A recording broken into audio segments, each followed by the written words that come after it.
was a man who was proud of his home. 6 kids and a wife, taking care of his own, making time for his family. He'd always do without to put clothes on our back and some food in our mouth. T-shirt was soaking wet when he got home from work. Up every early Sunday cause he was never late to church. Always had a hug for me and my sisters and my brother. Pops was down for whatever just to take care of mother. Looking out for each other. Married 39 years, never made each other cry.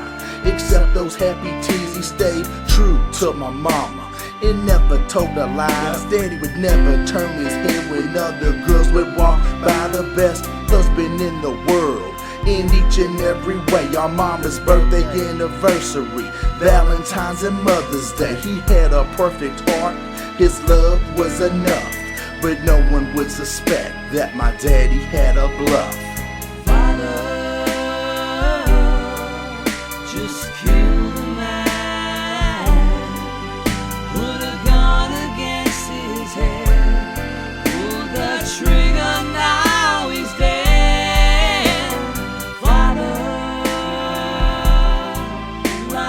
Just begun.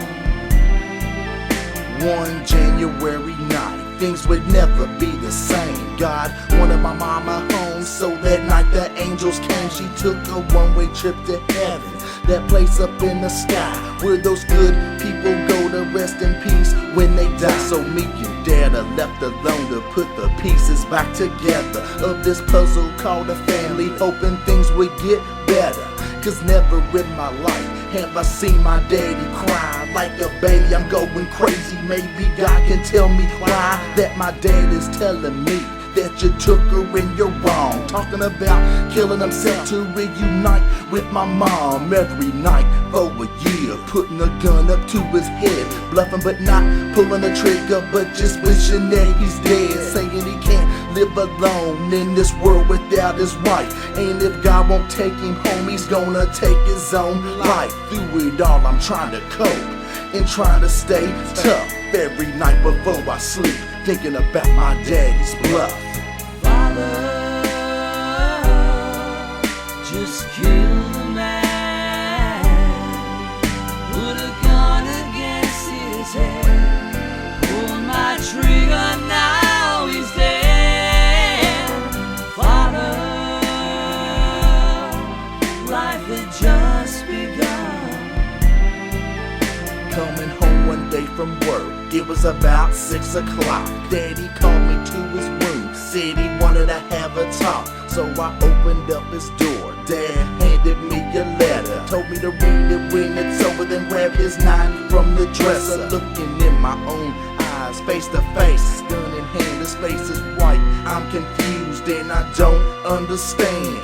He told me that he loved me and said he loved my sisters and my brother, but he had to be with mom cause he missed her. I watch him as he puts the gun to the side of his head, pull the trigger as I see my daddy collapse on the bed. The gun falls to the floor as he takes his last breath. A teardrop falls from my face as I witness daddy's death. Silence fills the room and I couldn't hear a sound as I watched the shell fall in slow motion to the ground. The path that daddy traveled ended pretty rough. I thought the gun he had was empty, but daddy didn't bluff.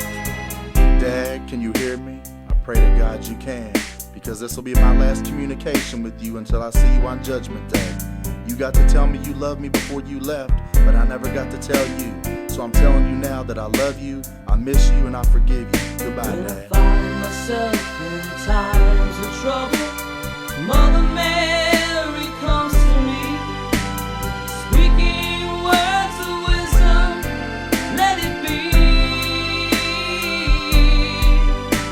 And in my hour of darkness, there is still a light that shines on me, shines on till tomorrow, let it be.